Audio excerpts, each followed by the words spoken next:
అందరికీ నమస్కారం అండి. ఒంటిమిట్ట మండలం గంగపేరు గ్రామానికి చెందిన పార్వతి అనే 25 సంవత్సరాల మహిళ 8వ నెల గర్భవతిగా ఉంది. వాళ్ళ భర్త పేరు డేవిడ్.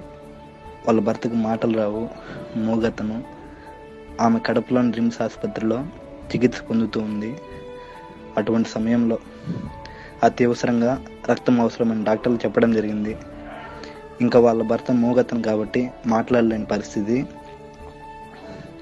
అతను మాట్లాడలేడు కాబట్టి వాళ్ళ తమ్ముడు సుధీర్ అనే పిల్లోడు మన భారత్ సేవాదళకు తెలియజేయగా, భారత్ సేవాదళ యువకుడు దినేష్ తన డ్యూటీ మానుకొని మరి మాతో పాటు కడపకు వచ్చి రిమ్స్ హాస్పిటల్లో బ్లడ్ ఇచ్చేసి వెళ్ళడం జరిగింది.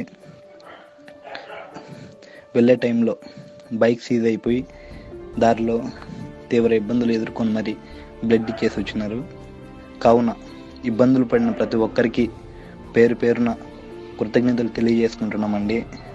పిలవంగానే వచ్చి బ్లడ్ ఇచ్చినందుకు చాలా అంటే చాలా గౌరవదాయకమైన కృతజ్ఞతలు దినేష్ తమ్ముడు. నీకు భారత్ సేవాదళ్.